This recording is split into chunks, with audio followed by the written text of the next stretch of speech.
Hey everybody, Casmo here, and I just want to share my thoughts on a recent HIND unguided weapons video.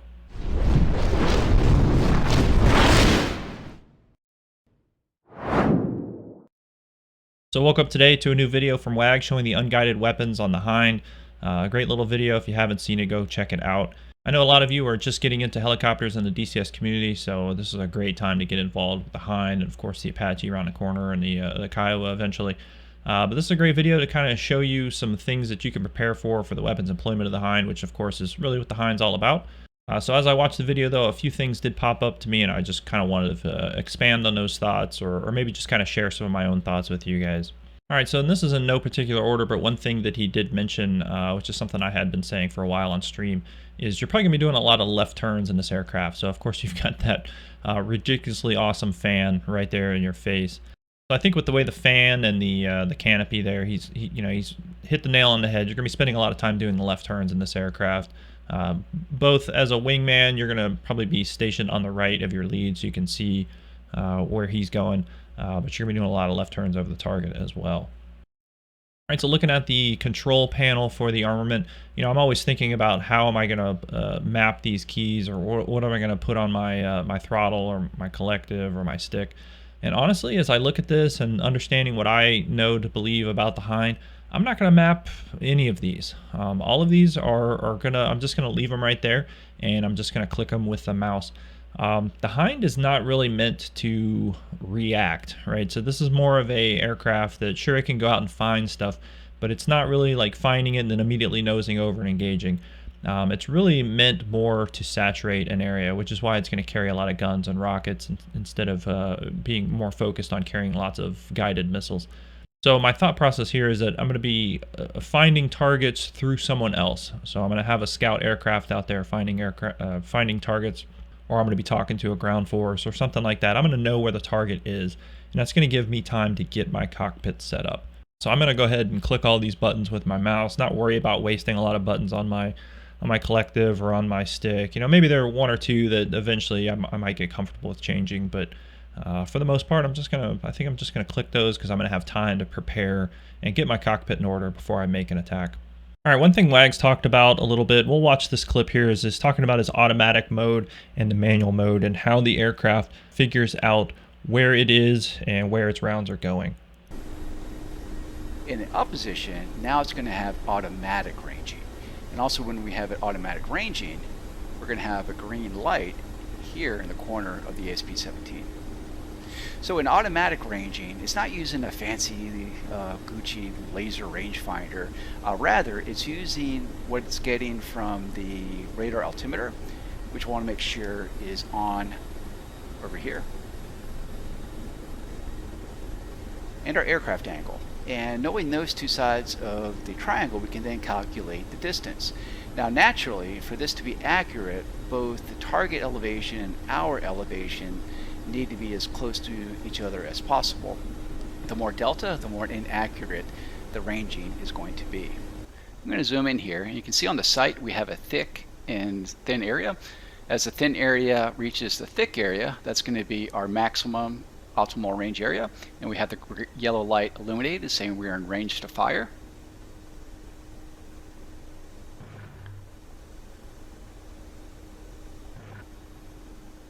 And the big change with the GovPod is that the rounds are going to have a not as flat trajectory, so we're going to need to aim a little bit in front of the targets because of a slight elevation difference between us. Alright guys, the one thing that's interesting is he's talking about the automatic mode. I've been trying to wrap my head around it. Like, I understand it, but at the same time I'm trying to figure out a best way to explain it, and I've actually kind of done this a couple times and watched the video a few times, and I think the best way to explain it, first of all, is just what he's saying. He keeps talking about elevation. What he's talking about is the elevation of the ground. So the aircraft knows its elevation above the ground. It doesn't know that there's a target, right? There's no lock-on, there's no lasers like he said.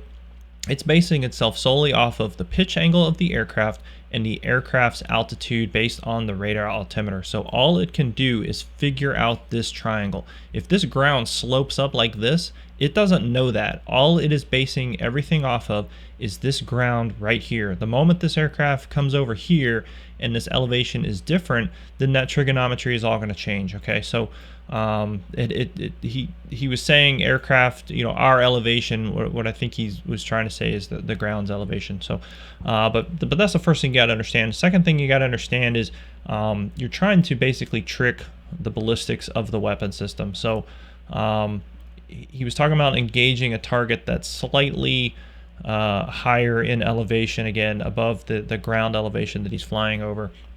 And so he's aiming a little bit short. The best way I can sort of come up to describe this is, let me get rid of this line here, is his target is here.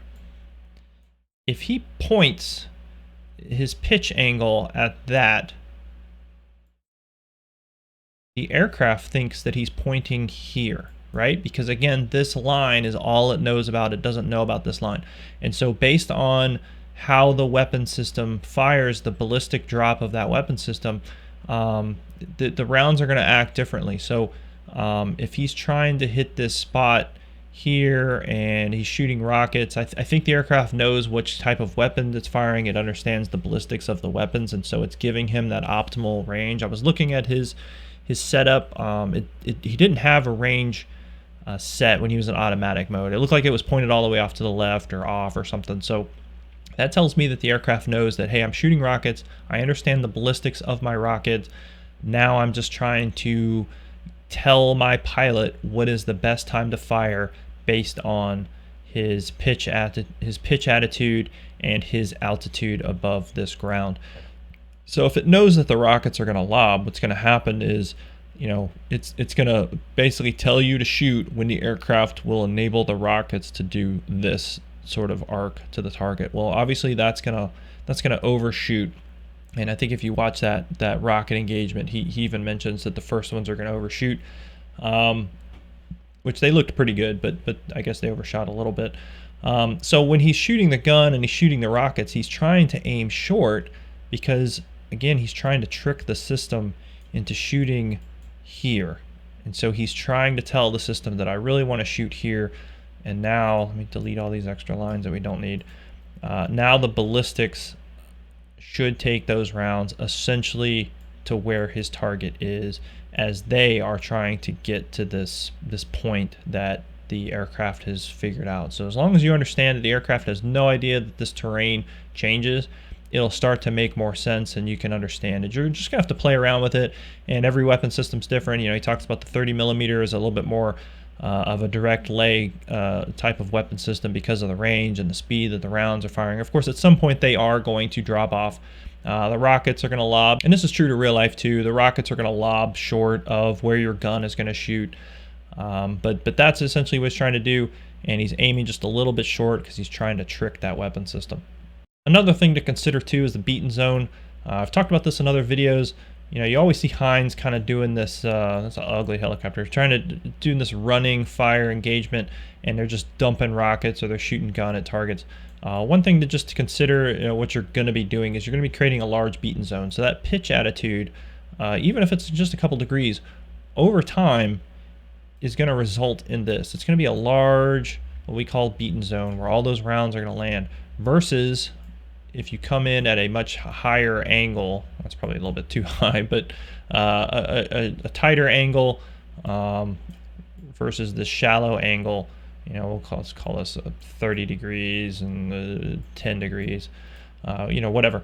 You're going to get a smaller beaten zone because you're still going to have those variations. I mean, it's just going to happen. The nature of flying helicopters, you're going to have a little bit of variation, but that angle is not going to result in as small or a large as beaten zone, right? So you're going to have the rounds are going to impact a little bit closer to target. And then, of course, the closer you are to the target, the smaller you're going to make that beaten zone. So think of it like a flashlight, right? The closer you get to whatever you're putting a flashlight on, the more concentrated that light is going to be, versus if you're shining something far away, that light is going to disperse. So same concept. So anyhow, I got to tell you, after this video, I'm really looking forward to the Hind. I mean, I was looking forward to it if nothing else, that it's just a new helicopter for DCS, and I'm all about that, and kind of tired of flying the K-50 around. But I was a little bit nervous, I'm not going to lie. Looking at the first couple of videos that came out for the Hind, there's a lot of switches, a lot of buttons, and guys that know me know I don't like to do a lot of switches and buttons. But I think I feel a lot better about it looking at this control panel. It seems pretty intuitive, makes basic sense. And after that, it's really just flying the aircraft and just pointing the nose in the right direction. I'm sure it's going to get a little funky with the guided missile, because I'm assuming you're going to have to sit in the front seat.